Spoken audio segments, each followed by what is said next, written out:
Au cours de la deuxième soirée de Top Chef, Dany Kepsar se livre sur son parcours, son passé et l'importance de la cuisine dans sa vie. Une séquence riche en émotions. Avec son chignon tressé, son regard bleu azur et son rire un peu aigu, impossible de passer à côté de Dany Kepsar dans Top Chef.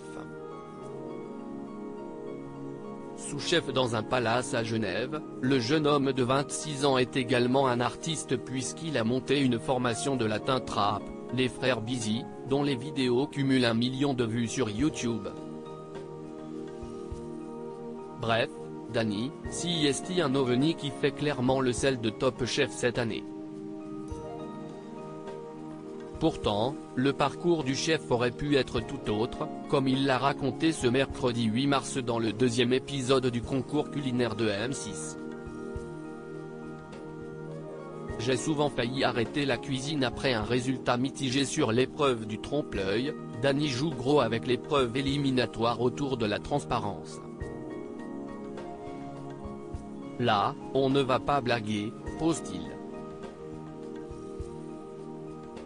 La cuisine, ça m'a permis de prendre le bon chemin, en fait.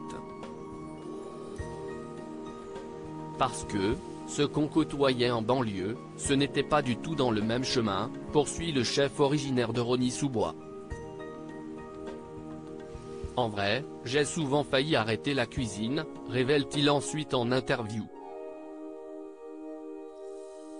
Et d'expliquer, tu te dis, je me casse la tête dans la cuisine, à faire des heures et tout donner, alors qu'en 2 semaines, je peux peut-être faire le double de mon salaire avec de l'argent facile et dans des choses peut-être illégales, ouais. Si tentant. Mais à chaque fois que j'ai failli craquer et arrêter la cuisine, à chaque fois il y avait des bonnes nouvelles qui tombaient. Je suis content.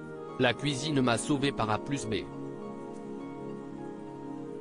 Sans le savoir, il m'a donné la fibre de la cuisine, le magnifique hommage de Dany à son grand-père tout en cuisinant, le représentant des Bleus évoque celui qui l'a amené vers les fourneaux.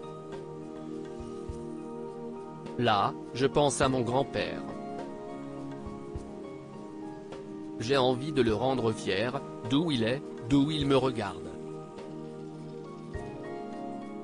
Mon grand-père, c'était un très grand cuisinier. Il aimait beaucoup déconner, il rigolait beaucoup, mais il était fort, très fort, se souvient-il. Et puis, j'ai eu tout son héritage, ses livres, ses couteaux. Et sa bague, qui ne me pique jamais. La bague, elle est toujours là. À chaque fois que je la vois, à chaque fois que je la sens, je pense à lui. Mon grand-père, c'est lui qui m'a donné la fibre, sans le savoir, de la cuisine, conclut le protégé de Michel Roth.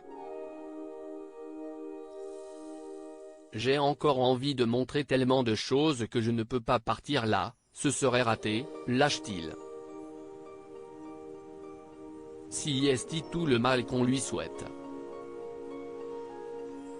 À lire aussi ça, il ne le savait pas, Dany, Top Chef 2023, raconte comment son père plombier l'a fait entrer chez Pierre Gagnère. Par hasard.